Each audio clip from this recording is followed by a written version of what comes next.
Bonjour et bienvenue à cette cinquième partie de la quatrième retraite, cinquième entretien. On est mercredi matin. Voilà. Et l'image qui nous suit, c'est Jésus qui marche sur les eaux. Jésus qui marche sur les eaux pendant cette quatrième retraite. C'est la manière de savoir que c'est la quatrième. Quand vous voyez les vidéos sur YouTube ou Facebook. Quand on est à l'écoute, parce que le thème de cette retraite, la quatrième, c'est l'écoute, quand on est à l'écoute, ça nous permet aussi de bien parler des gens, de savoir davantage quoi dire sur les personnes. Cette personne a telle qualité, cette personne a telle beauté en elle. Et puis ça crée du mouvement euh, de beauté de Dieu autour de nous. C'est comme tous des rayons lumineux qui ressortent de chaque personne et qui embellissent notre environnement. Et c'est notre âme qui le perçoit facilement. C'est notre âme qui goûte tous ces rayons de bonheur, de paix, de joie, d'amour. Et c'est ça. Alors, le regard de Dieu nous permet aussi de bien parler des personnes et de bien parler de nous-mêmes et même de bien parler de l'Église, mais de ressortir tout ce qui est beau des personnes dans l'Église. Parce que l'Église, c'est Dieu, l'Église, il n'y a pas de problème, mais les personnes dans l'Église, on peut ressortir leur qualité. Alors, nous continuons ce matin avec la cinquième partie. Jésus déclare à ses disciples, « Quiconque se sera déclaré pour moi devant les hommes, le Fils de l'homme aussi se déclarera pour lui devant les anges de Dieu. » Luc chapitre 12, verset 8. C'est vrai, nous pouvons nous déclarer Jésus devant les humains, pardon. Mais qu'est-ce que Jésus veut que nous disions de lui? Qu'est-ce que Jésus attend qu'on dise de lui? Qu'il est sauveur, qu'il est Seigneur, qu'il est amour? Ce que Jésus attend de nous, c'est que nous disions de lui la vérité.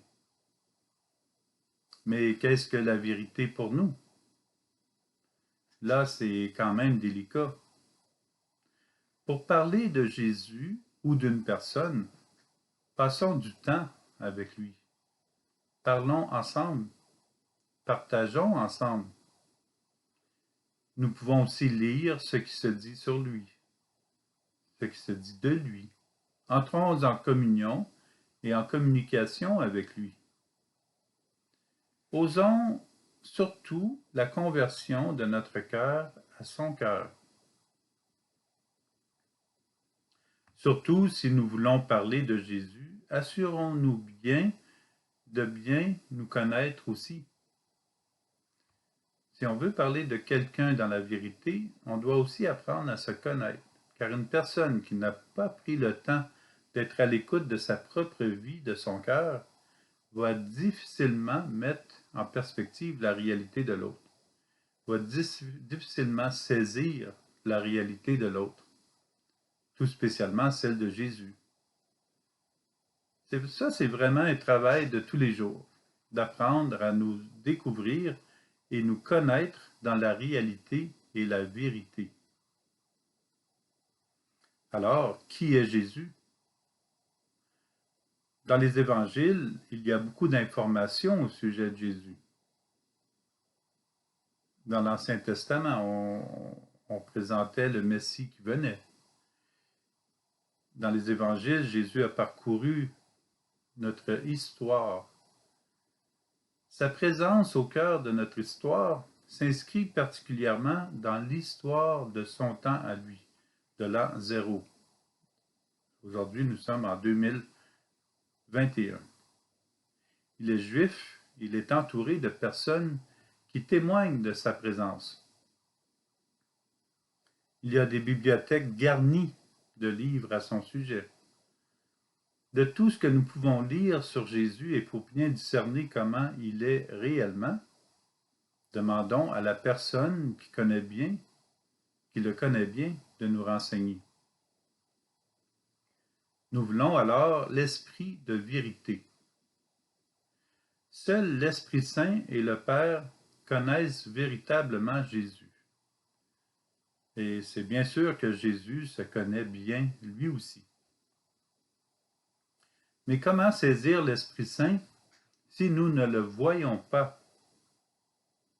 Demandons son amour sur nous et en nous, et nous découvrirons graduellement la vérité qu'est Jésus. La vérité qu'est Jésus. EST.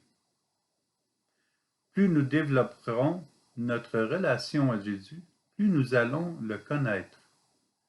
Moins nous nous approchons de Jésus, moins nous le connaîtrons. Jésus nous a donné l'Église. L'Église, c'est les bras de Jésus, en fait, pour nous aider à mieux le connaître. L'Église saura nous offrir les meilleurs documents pour entrer en relation avec lui.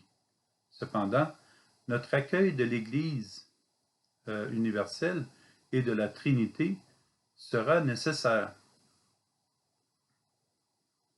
Seul l'amour du Père, du Fils et du Saint-Esprit nous conduit à la vérité sur Dieu, sur nous et sur les personnes autour de nous. L'Église est le moyen que Dieu nous donne. L'Église. Cela prend une conversion quotidienne et à vie, de notre cœur au cœur de Dieu. Partons toujours de l'amour pour connaître la Trinité. S'il y a un moindre manque d'amour, ce n'est pas Jésus, ce n'est pas la Trinité. S'il y a un moindre manque d'amour, on ne parle plus de Dieu. Dieu est totalement amour. Il ne peut permettre un soupçon de mal. Sinon, ce n'est pas Dieu, ça n'a pas de sens. Dieu est amour ou il ne l'est pas. On ne peut pas mettre une zone grise dans l'amour de Dieu. C'est infaisable, c'est impensable. L'amour de Dieu est pur à 100%. Souvent, on a à nous convertir à cette réalité que Dieu est pur à 100%. Malgré tout ce qu'on voit, tout ce qu'on entend, Dieu demeure pur. Cette démarche de foi en la Trinité va rendre la route plus aisée et nous la verrons agir dans le cœur des personnes.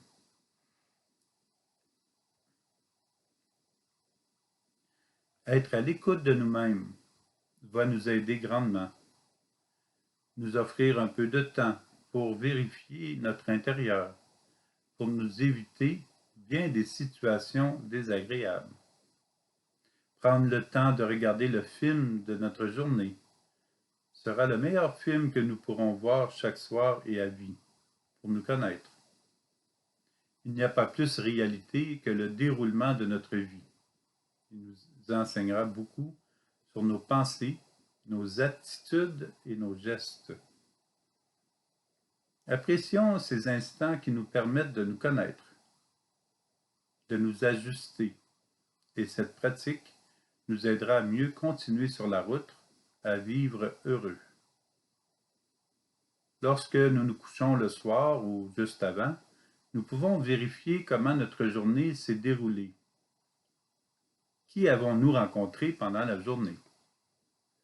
À quel endroit avons-nous rencontré ces personnes? Comment les avons-nous accueillis? Comment les personnes nous ont-elles accueillis? Vivre avec le désir que Dieu puisse être le seul maître de notre vie demande des efforts de vivre dans le réel et dans la recherche de la vérité et du bien. Veiller dans la prière avec un cœur ouvert à Dieu est aussi un moyen de nous garder du mal. Est-ce que nous avons été à l'écoute de nous-mêmes et à l'écoute des autres? Est-ce que notre regard est le regard de Dieu dans le cœur des autres? Nous apprenons beaucoup lorsque nous sommes dans de petits groupes de partage.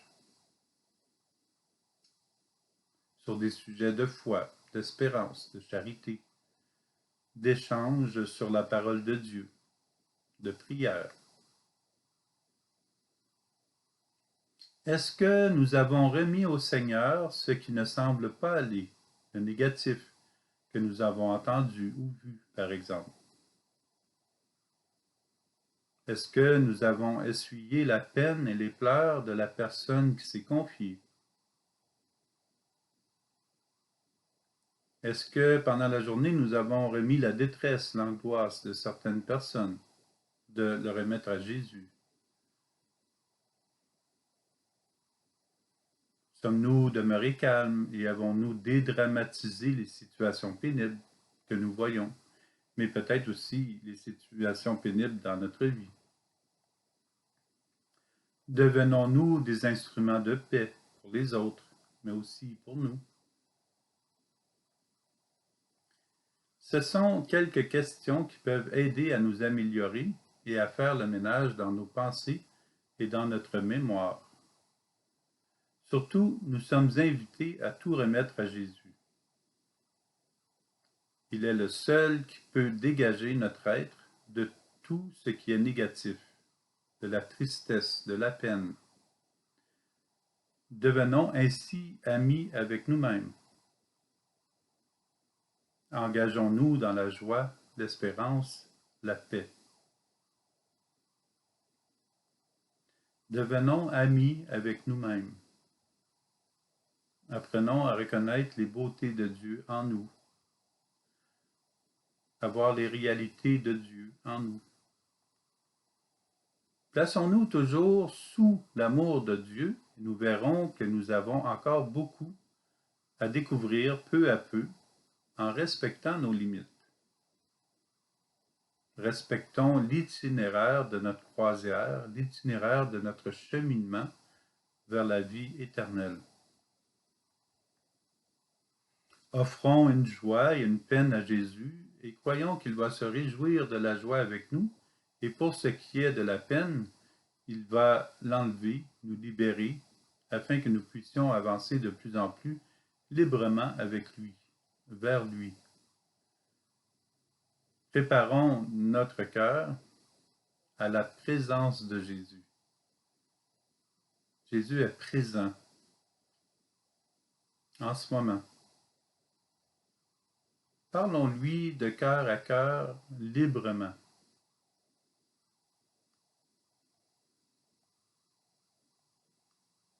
Dieu sait que malgré les efforts, nous sommes parfois fautifs et nous peinons. Personne n'est parfait et Jésus ne demande pas nécessairement la perfection de ce que nous sommes et de ce que nous réalisons.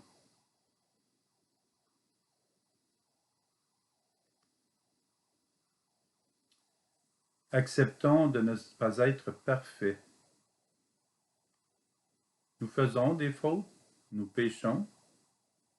Jésus nous demande simplement de partager son amour, de lui permettre de partager son amour. Son amour qui triomphera dans notre cœur fera son œuvre, et nous en ressentirons les bienfaits. Nous en verrons le déploiement. Il souhaite que nous soyons de plus en plus semblables à lui et que nous marchions vers la perfection de notre être. Acceptons d'être là où nous sommes rendus en ce moment. Reposons-nous la tête avant de dormir. Nous faisons notre possible. Nous avançons avec ce que nous sommes et avec ce que nous vivons. Prenons ce temps chaque soir. Et au début, ça va paraître long, mais à un moment donné, on devient habitué et on s'habitue à tout remettre, à nous laisser aimer à nouveau. Demeurons en Jésus, lui qui embrasse notre cœur, malgré les peines, la maladie, les égarements, les manques d'intérêt, les oublis, les fautes, le péché. Demeurons en Jésus, lui qui embrasse notre cœur à chaque instant. Soyons prompts à demander les grâces de l'Esprit Saint dans les activités, vraiment toutes les activités, afin qu'il éclaire, qu'il inspire nos partages et nos efforts. Que le Seigneur demeure avec nous au travail, à la maison et dans la participation aux activités.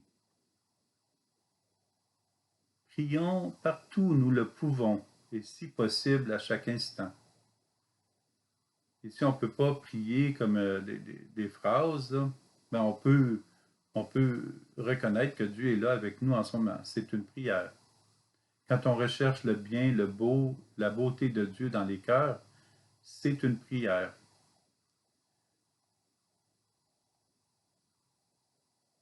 Parfois, nous partons par différents chemins pour différentes raisons. On s'éloigne. Mais si notre cœur veille, nous serons toujours redirigés vers celui qui nous tend son cœur ouvert, Jésus. Jésus nous accueille dès que nous revenons silencieusement chaque soir vers lui. Humblement. Que le Seigneur veille sur nous, qu'il nous réponde, qu'il nous préserve de nous éloigner de la route qui conduit à l'éternité. Continuons dans l'éternité en ce moment. Que notre cœur veille en lui, la nuit, le jour. L'Esprit Saint nous aide dans la foi, comme le dit saint Paul. L'Esprit Saint vient au secours de notre faiblesse, car nous ne savons pas prier comme il faut. On ne connaît jamais assez Jésus. Ça, c'est entre parenthèses, c'est moi qui le dis. Je continue avec Paul. L'Esprit lui-même intercède pour nous par des gémissements inexprimables. Et Dieu qui scrute les cœurs connaît les intentions de l'Esprit, puisque c'est selon Dieu que l'Esprit intercède pour les fidèles. Nous le savons, quand les hommes aiment Dieu, lui-même fait tout contribuer à leur bien, puisqu'ils sont appelés selon le dessein de son amour. Lettre de Paul aux Romains, chapitre 8, versets 26 à 28. Aimer Dieu, c'est premièrement accueillir son amour en nous. Aimer Dieu, c'est premièrement accueillir son amour en nous, parce que Dieu nous a aimés le premier.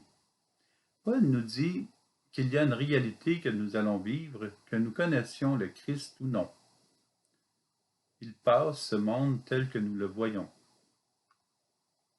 Première lettre de Paul aux Corinthiens, chapitre 7, verset 31. Remarquons que Paul dit « tel que nous le voyons », et non pas le regard de Dieu. C'est deux choses différentes. Nous voyons les choses d'une telle manière, et le regard de Dieu ne voit que la beauté. Première lettre de Paul aux Corinthiens, chapitre 7, verset 31. Ce monde dans lequel nous vivons, ce monde visible à nos yeux, ne demeurera pas. Nos yeux verront un jour la réalité et la vérité, ainsi que notre transformation imminente, jusque-là plus ou moins réussie lors de l'entrée en la vie éternelle. Nous allons voir la réalité et la vérité lors de notre entrée dans la vie éternelle. dont l'éternité commence en ce moment. Nous pouvons déjà avoir une idée de la réalité, de la vérité de Dieu, chaque fois que nous recevons son amour. Sans réfléchir, on fait juste recevoir. Nous passons en cette vie pour apprendre à nous aimer les uns les autres de l'amour de Dieu. Le règne de Dieu est près de chaque personne. Jésus nous invite à nous convertir constamment afin d'être le plus libre possible lorsque nous paraîtrons devant lui. Cela ne veut pas dire de se faire des ulcères et des maux de tête avec nos fautes, puisque nous les remettons à Jésus. Cela veut simplement dire de trouver tous les moyens de nous approcher de l'amour de Dieu. Allons-y simplement. Forçons pas les choses, parce que Dieu est déjà avec nous. On a juste à le reconnaître. Et comme ça, nous le connaîtrons. Et je vous le dis, au début, ça donne l'impression qu'il n'y a rien qui se passe, mais avec le temps, on va voir, waouh, je viens de vivre ça, waouh, c'est beau. Mais ça, c'est les beautés de Dieu. Puis ça va s'améliorer. Ça va ouvrir davantage. Ne vivons pas dans le passé avec des regrets, des blessures qui s'entassent et qui alourdissent notre cœur. C'est notre mémoire qui ne cesse de nous rappeler le passé. Nous avons le droit de vivre libérés de tout ce qui nous assaille et nous étouffe. Il est important de ne pas garder les yeux rivés sur nos fautes, mais bien de trouver des moyens de nous en défaire, afin de nous approcher de Dieu.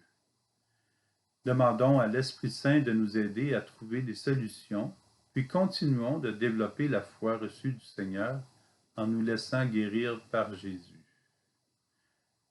Demandons à l'Esprit Saint le soir de nous aider à trouver des solutions. Puis continuons de développer la foi reçue du Seigneur en nous laissant guérir, débloquer par Jésus. Tôt ou tard, nous l'avons possiblement vécu, nous entendons des personnes qui semblent avoir pris le contrôle de leur vie. Ils vont dire des choses qui semblent les placer au-dessus de Dieu. Les plus fragiles vont souvent emboîter le pas ou commencer à le répéter ou à vivre comme elles. L'habitude du mal, celle que nous n'apercevons plus en nous, que notre mémoire nous rappelle constamment, conduit d'autres personnes à se détourner du bien. L'habitude du mal conduit d'autres personnes à se détourner du bien. Tout ce qui est contre Dieu conduit les plus vulnérables à s'éloigner de Dieu. Ne repoussons pas Dieu, il est celui qui nous aime. Voici un exemple frappant d'une publicité qui passe pendant la diffusion d'une station importante de nouvelles aux États-Unis. Et ça a duré longtemps, cette pub-là, peut-être 2 ans, peut-être 3. Mais c'est impressionnant. Un homme fait de la promotion pour les gens athées, payé par son association. Ben ça, jusque-là, ça va. Mais il parle pour eux et en même temps, il se moque des chrétiens. Il initie et invite fortement à devenir athée, bien que le terme athée n'existe pas dans la réalité, parce qu'on est tous avec Dieu, on n'est jamais sans Dieu. Bon, il invite fortement l'initie invite fortement à devenir athée, à renier leur foi chrétienne. Il ajoute ceci, qu'il ne craint pas de brûler en enfer. Ça, ce sont ses derniers mots. Et c'est vraiment comme ça que c'est dit sur la chaîne de nouvelles, pendant les publicités. Prions pour cet homme et pour ceux qui suivront sa pensée, parce qu'il y a des personnes vulnérables qui vont embarquer dans cette pensée-là. Il détourne des personnes de la chrétienté, il coupe aussi le pont qui existe entre lui et Dieu. Et ce qu'il dit risque de le conduire où il ne souhaiterait pas lui-même. Seigneur, pardonne-leur, ils ne savent pas ce qu'ils disent. Il ne sait pas ce qu'il dit. Il ne perçoit pas les conséquences de ses paroles qui bloquent sa route et celle des autres vers Dieu. Personne ne veut aller en enfer, mais ses paroles sont tout de même dites. Il est convaincu de ce mensonge et il risque d'éloigner d'autres personnes de Dieu. Quelle erreur! Il a un grand besoin de demander pardon à Dieu et aux humains. Prions pour que son cœur s'ouvre à la Trinité et à la reconnaissance de l'amour.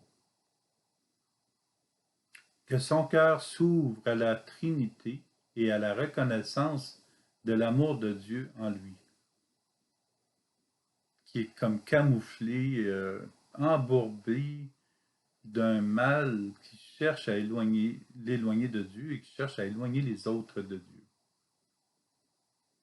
Soyons prudents avec ce que nous demandons. Nous ne savons pas à quel point nous pouvons nous éloigner de Dieu et en éloigner d'autres gens aussi. La pensée, c'est bien important de réfléchir notre pensée. Quand on pense des choses comme ça, souvent on ne s'en rend pas trop compte, puis la vie continue, puis on dérape, puis on se demande pourquoi. On sort du chemin de Dieu, puis on se demande pourquoi. réfléchir nos pensées, c'est très important pour corriger ces choses-là et qui va nous ramener dans le chemin vers Dieu, vers Jésus. Alors, ce qui éloigne de Dieu, éloigne les autres gens aussi, a pour conséquence d'augmenter le mal dans le monde. Parce qu'à chaque fois qu'on s'éloigne de l'amour, ici, ça c'est Dieu, ça c'est nous, on s'éloigne de l'amour, ben on se fait du mal, puis on fait du mal dans le monde, puis après ça, on va s'en prendre contre Dieu. Comme exactement cet exemple de cet homme-là, c'est parfait comme exemple. Prions pour que les personnes qui développent un sentiment aversif contre Dieu se laissent toucher le cœur et vivent une conversion profonde. Un sentiment qui est complètement contre Dieu. Qu'ils puissent se convertir. Alors, la beauté dans cet homme-là, c'est que le Seigneur est là. Tout le reste peut être bon, mais cette partie-là qu'il s'en prend contre Dieu, c'est ce qui ne va pas. Alors, on prend cette partie-là, on le donne au Seigneur. Merci Seigneur de passer par mon cœur avec ton amour jusqu'à son cœur. Et quand c'est quelque chose de gros comme ça, on peut dire au Seigneur, merci Seigneur de nous baigner de ton sang précieux, pour nous protéger d'un contre-coup, d'une certaine manière. Puis, rendons grâce à nouveau pour toutes les personnes qui embarquent réellement sur le chemin de la perfection de la foi, terme utilisé par sainte Thérèse d'Avila. Contrairement à ce dernier témoignage contre la foi et contre Dieu, elles nous permettent de voir la manifestation du Seigneur dans leur vie. Elles nous encouragent tout simplement par leurs gestes et leur attitude, par leurs paroles et leurs écrits, à continuer notre route vers la sainteté. Continuons notre route vers la sainteté. Si nous nous laissons piéger par le péché régulièrement, et souvent ce sont les mêmes qui reviennent, les mêmes péchés, plaçons-les en ordre de priorité, les pires en premier. Ensuite, efforçons-nous de les éliminer de notre expérience. Commençons à éliminer les plus petits. Diminuer la consommation de sucre, cesser de perdre du temps, par exemple, c'est-à-dire être davantage unis avec le Seigneur. Les efforts que nous mettrons à éliminer les petites fautes nous pratiquent à faire face aux plus gros péchés plus tard. Aussi auront-ils moins d'emprise parce qu'ils ne seront pas soutenus par les plus petits péchés. Ne sous-estimons jamais les plus petits péchés. Ils sont vigoureux et ils peuvent créer des racines. Hein? Ça prend juste une petite semence, créer une racine, puis devenir un gros arbre. Alors, ces péchés-là nous font la même chose. Des fois, ils sont tout petits, on se dit, bon, pas grave, je l'ai fait une fois, c'est pas grave. Mais remettons ces petits péchés-là au Seigneur. Ils sont vigoureux. Pleins de, c'est pas de la vie, mais en tout cas, ils sont pleins de je sais pas quoi. Souvent, ce n'est qu'une question de mauvaise habitude. L'habitude est souvent créée par la mémoire liée au passé. Remplaçons-la par une habitude plus saine. Nous pouvons aussi nous jouer des tours. À l'heure où nous fautons, changeons notre habitude et passons à autre chose.